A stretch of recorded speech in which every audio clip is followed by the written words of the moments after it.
G'day wherever you may be around the world, and thank you for joining us once again on truth2you.org. That's truth2u.org. I'm Jono, and joining me is Jason's Spiritual Babies. G'day, Mr. Spiritual Babies. Good evening, Jono. Hi, everybody. And we have got on the program, outreachjudaism.org is his website, outreachjudaism.org. Welcome back to the program, Scuba Jew, Rabbi Tovia Singer. Thank you. It's a pleasure to be on. It's a Scuba Jew. This is the first one.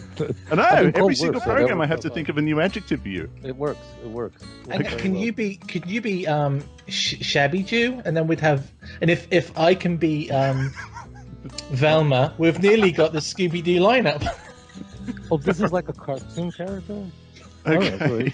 Okay. So if broadcasting doesn't work out, we can make a living some other way. I hope so. I was concerned using that description that maybe it would descend into cartoon conversation. But we have to move on because we're going to try and fit this into 20 minutes if possible. But before we even begin, Tovia, do you have a feature creature, as is my want? A feature creature? You caught me there by surprise. I think the turtle is a very intriguing animal. It's a reptile, so therefore it can only breathe air. It has lungs, like all of us. And interestingly, it can only, this is very intriguing, it can only stay down for a limited amount of time underwater and then has to come to breathe. But it raises this pressing question, I have some photographs of it, and that is, how does it sleep? Naturally, it can't keep waking itself up in the middle of a dream and keep coming up to the top. So what it's able to do, this is like a miracle of God, is to shut down much of like a bear in hibernation, shut down most of its functions, organ functions, so that it's operating in such a low need for oxygen that it's able to go 4 or 5 hours without breathing while it's sleeping. It's really astounding. 4 or 5 hours. Not only can they go for 4 or 5 hours without breathing underwater, they live for an enormously long time, some of them, don't they? Hundreds of years. However, I will say this will strike your listeners as sad. Our great-grandchildren will likely never see many of these fabulous creatures. They're not just threatened, they are, some of them are on the brink of extinction, destruction completely. It's very tragic. So, in fact, to see them, to witness them now, in some of the leatherback in particular, they don't really have many more years left. Unless something quite striking occurs, they really don't have very long left. I know that sounds that's a sobering thought, but that's how fragile these creatures are. And remember, it's not only their beauty, but these animals eat the jellyfish, they eat other animals. So one change in a perfect system that's created by the master, the creator, his wisdom, his sovereignty is displayed all over the oceans. But if you tamper with one element in a perfect chain, the consequence, the ripple effect it can't be calculated. So I think this is what you were quoting from the Psalms last week when you said the Torah is perfect, converting the soul, and once you mess with one aspect of the Torah, there's a ripple effect, and it all becomes to come undone. Right. And you're saying it's the same. What is the primary?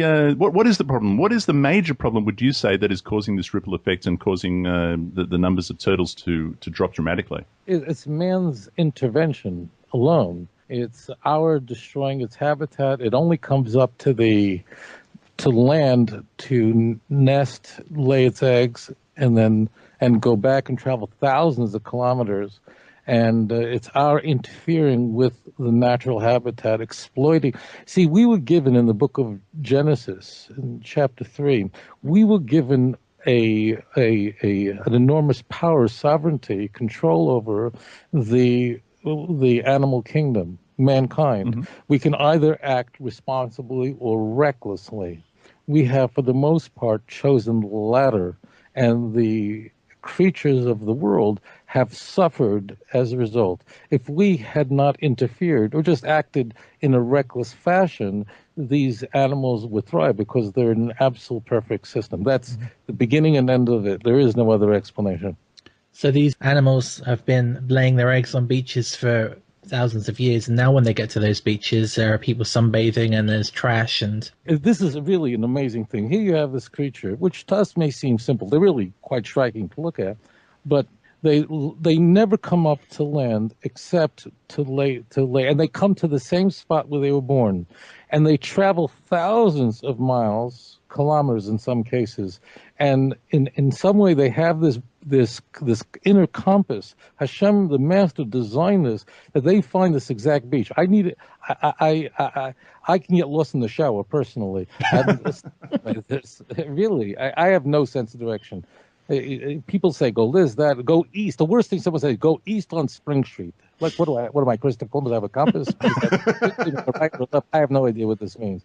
These animals, these animals literally, they travel thousands of miles through water that to our eyes looks basically all the same. There's not a street, there's nothing.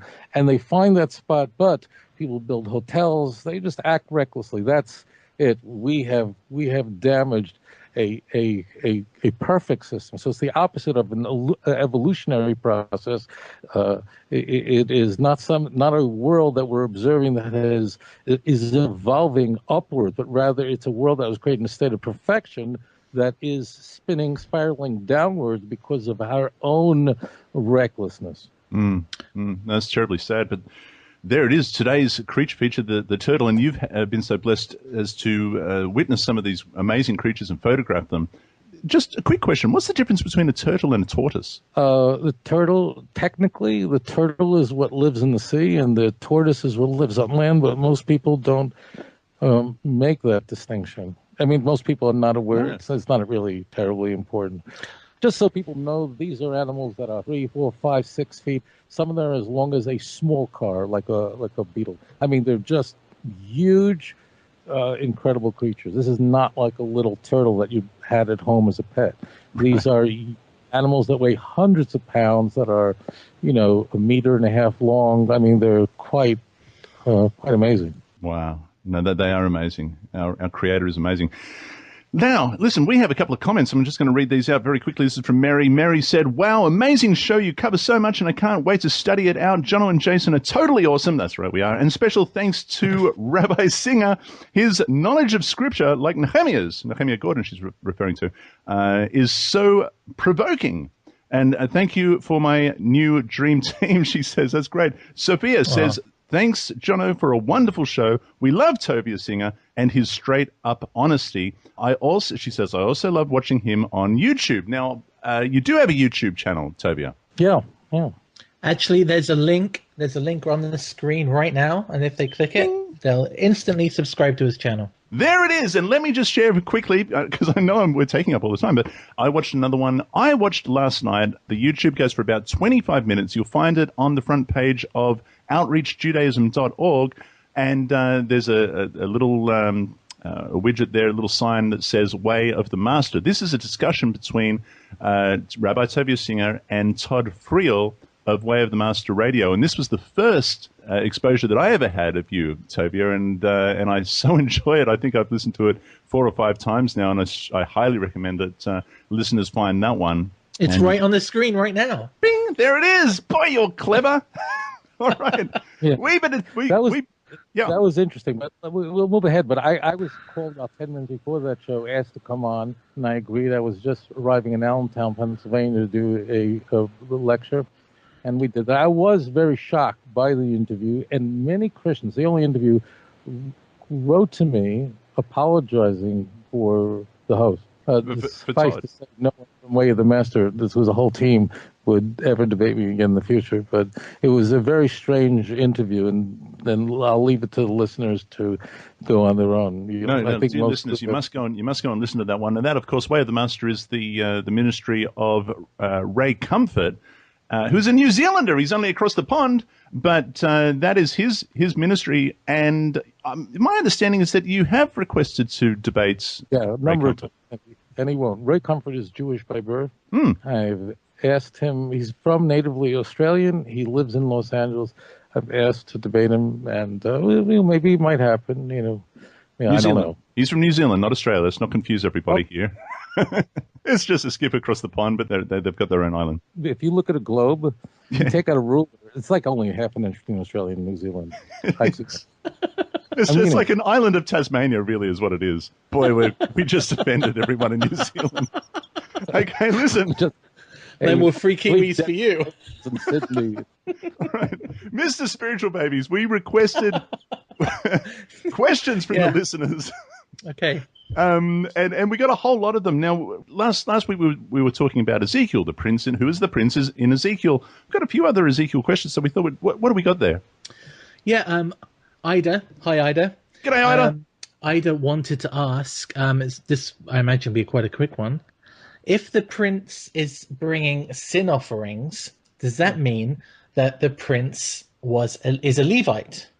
Did King David bring offerings himself? That's a good question. That's a pretty good question, because we know, Tovia, we know that in the Tanakh, David's sons are referred to as Kohanim at one stage, but this particular prince, who is to be a descendant of David and Solomon, who we know are from the tribe of Judah, how is it that somehow does he become a descendant of Levi? How is it that he's bringing offerings and sacrifices and so on and so forth? It is a conflation of some very, very important questions. Makes so much sense that people would ask these questions. So let's go right to first, let's break down the lexicon. It's very important that we have a language structure. So I'm going to work backwards, because without understanding the language that we're using, as in Kohen, priest, it's hard to move ahead, and then we'll frame that and answer the question very directly. The word in Hebrew, Kohen, really is lechahen, which means to hold office. That's the root of the word.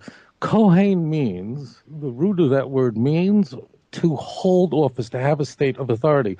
Incidentally, there are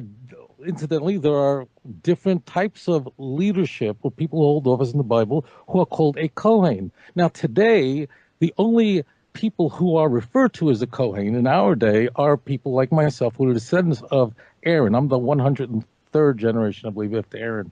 But there are really many other types of priests. In fact, let me just smack people's brains over to the other side of the table. Even the priests of Baal, which is our idol worshiper, the leaders of the idol worshiper Baal, are called Kohanei Baal. They're called priests of Baal. Same exact word. So therefore, the word Kohen in the Bible only means you have a state of authority. I can give you right off the bat 5 different versions of it. It's just that today we are acclimated to one version. Therefore, we presume that every time the word comes up, it's referring to the same thing. Nothing could be further from the truth. Kohen, David and his sons were Kohanim. That's in the Bible. It doesn't mean they were descendants of Aaron, that type of Kohen. What we're doing is it's not no one's fault, but it is a retrojection of the state we're in today. We only have one version of it that has any type of performance today. So it's retrojected onto a text that's looking at 15 different versions.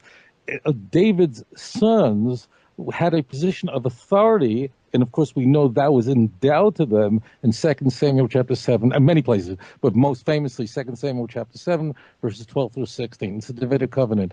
His children uniquely are called the sons of God. He will be to me a son. That's the language of God. And I'm only appealing to the Bible here, right? Because I know that the listener is saying, Tovia may be a nice fellow, but I'm going to be making eternal decisions based on this information. So there's no room for speculation in this arena.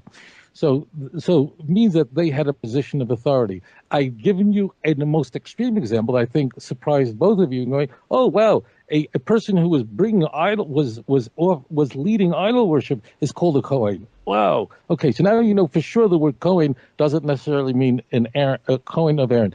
3, let's go back now to Ezekiel. Ezekiel 40, when Ezekiel wrote chapter 45, he did not, there was no intent on the part of the prophet to be puzzling or difficult to understand. There was a presumption, he presupposed, however, that you read Ezekiel 43 and 44 before you got to 45. As such, you know that he's already indicated to us that the prince brings with him the sons of Tzadok, who are the most prominent priestly family, the most devout priestly family, and he has the priest acting in the way on his behalf. Shliach shaladim kamoisei, a person who's a messenger is like the one who sent him.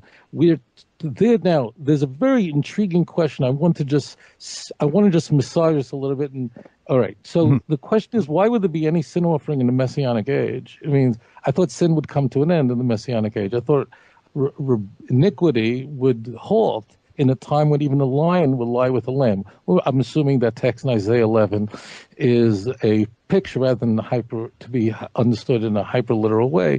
And it's a picture of a world that iniquity would come to an end. In fact, we find that in Daniel chapter 9 is one of the 6 events that will occur synonymously at the end of times as a result of the final redemption. So why would there be? So the answer is very simple, and that is, as I've explained, it's the sins that are committed unintentionally. Now, think about this. What is the sin in a time of the temple which would be violated unintentionally most frequently? Obviously, if we had to be in a state of absolute, complete purity when entering the temple itself, when eating any sacrifice put on the altar, it's very possible we passed through a place that was contaminated. We weren't careful enough because we don't change who we are. We'll be completely human as now, and therefore habit, carelessness still will exist. Just rebellion will cease. And that's why, and this is very delicious, this is like just a pump of the palm.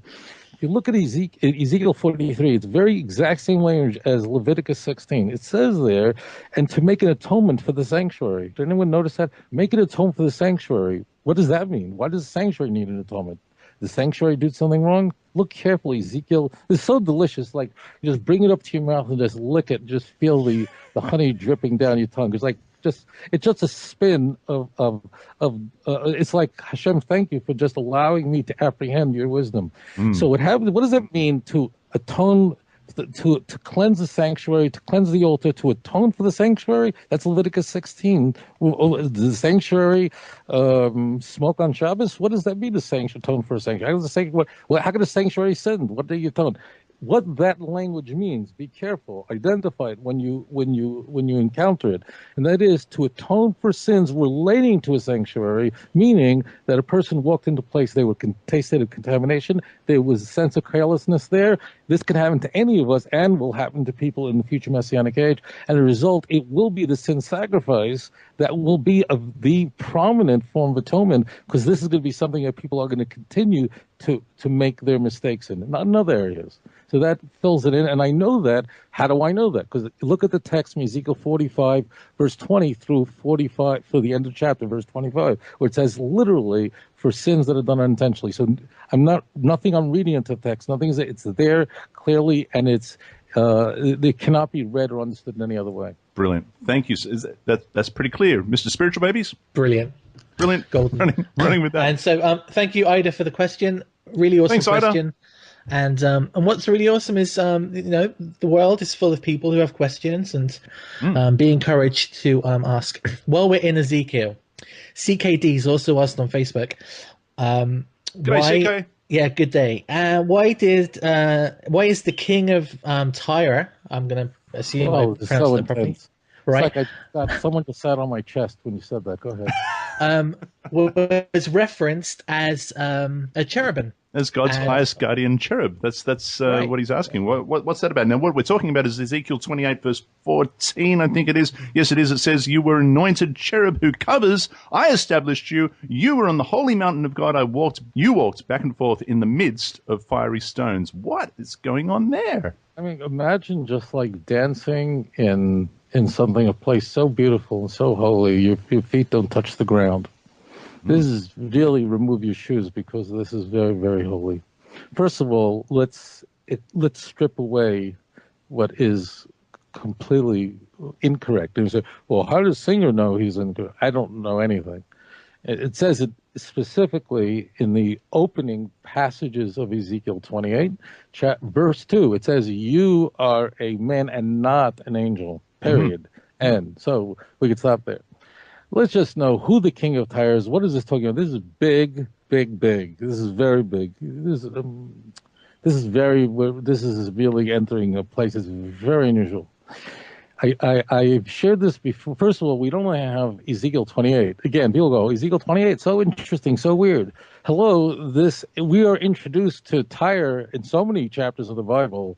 What is Tyre? What is the king of Tyre? Who is that? We were introduced chapters early in Ezekiel. Why aren't people asking about Tyre in Ezekiel 26? People aren't, because this text, Ezekiel 28, is used by the church in order to prove that Satan is in rebellion against God. He's an arch enemy of God rather than being an agent of God. So Ezekiel 28 is used as a wild hatchet to chop down that which is sacred by Rome. And how do you do that? How do you do that to parishioners who are good people, wise people, smart people, thoughtful people, caring people? The answer is strip away a context. The Tyre, Phoenicia, comes up very often. It's mentioned extensively by Isaiah. And that essentially, this is what Tyre is. I'm going to do this really the quick version, but this is very, very special because this whole chapter in the Bible, we don't say, why is Tyre important? What is Tyre? What are they, why? I mean, chapters in the Bible? Do you know there are decades of Abraham and Moses' life that are not mentioned in Scripture? Because it's not important enough, but Tyre is. What is Tyre? Who is Tyre? They don't even exist anymore. Why would that be in the Bible? What do I learn from this? What? That's what you should be. Who is this? I brought you cherubim and you saw these. What is going? People should be screaming and pounding, Hashem, please give me understanding. There's so many chapters in the Bible devoted to this tiny, very wealthy island off of Lebanon that had its wealth through mercantile, through moving huge amounts of materials for countries. They're essentially one of the wealthiest countries in the world, very independent, and had a sort of freedom and democracy. And they were critical in the birth of the state of Israel, meaning the first state of Israel, meaning the first temple period, and the second temple period. Listen carefully, holy children of the Most High. Because you have to ask the question, okay, so we figure out what it is. Why is it in the Bible? Again, the Bible is not Paul Johnson. It's not historical writings of Barbara Tuchman. God rest her soul. This means that this has to be as meaningful today as the day it was written 2,500 years ago. Who cares about Tyre? Now, Tyre was, you go to all over Scripture, the king of Tyre, Hiram, I speak about this when I teach about Chronicles, he was the help. He was the person who would go to, how did King David, who prepared much of the materials to build the first temple, though his son would build it, how do they bring huge lumber, cedars from Lebanon, and massive. The king of Tyre was a very big role in this for also King Solomon. But eventually, we can see that as it unfolds, that Tyre becomes haughty, full of itself, and starts to pressure Israel. And therefore, it demands Israel to chop itself off and part itself into pieces and give them very fabulous cities, more fabulous than they were given any part of, and they became haughty. It's all in the text. So now we go, oh boy, I'm going into a place that I'm now getting drawn into Scripture. I understand now why it's in the Bible. Oh, Hashem, this is amazing. So what occurs is, and this will continue on, but they become haughty and haughty. Very wealthy country, independent, providing Israel's best friend in the world. And ultimately they get to such a state of height and such a state of comfort level with the God of Israel, seeing meaning the cherubim, seeing the stones, the holy stones that were inside the temple. Why is that? Because they were involved in building the temple. In fact, the two major people who were involved in building the temple was obviously Solomon and another fellow named Hiram, who was from Tyre, but not the king of Tyre. But he was the designer. He was the best designer in the known world of magnificent structures, and they would do this together. So, he was a Jew, incidentally. The Bible tells us, a Jewish mother and a Gentile father. Very intriguing personality. Why is this today? Why do we need it? They're going, oh my gosh, now I understand it. There is a country in the world who is Israel's best friend today. Listen up, holy Kindlech. And it was deeply involved in contributing to the building of now the third Commonwealth. We're in it now. We are in this stage, in this messianic stage. We're in the middle of it somewhere. We don't know exactly where we are. But then they'll get haughty, and and feel that they're more important, that they're the decision makers and they're the power brokers, and it's their money that they give to the Jewish state each year that keeps Israel alive. And then they put pressure on the Jewish state to make concessions for its land, which Israel is reluctant to do. And then the pressure heightens and heightens, and God then brings judgment on them. I tell you this, I've read the American Constitution. It's brilliant. The Founding Fathers of the United States, I have been tempted to say, I never said this publicly in my life, it practically was a divine inspiration in the separation of powers. It's just mind blowing. It's like, how did a human being apprehend such an incredible Hamilton? There's no words to describe. It's something that should be secular. America's separation of powers, were even unlike a parliamentary system, which you have in all over the world, where even the legislative branch and the executive branch, meaning the president, are separate. That's not the case in a parliamentary system where they're integrated. Means that a country with such a lively, I want to erase lively, bring in a new word, with such an intense, thriving, complete, almost perfect democracy, is as such that the nation is really held accountable for the leaders that are brought in, because people have such an incredible control over who leads them, and therefore they're going to be held accountable. I don't worry for Jerusalem, because I got Zechariah 8 and 12.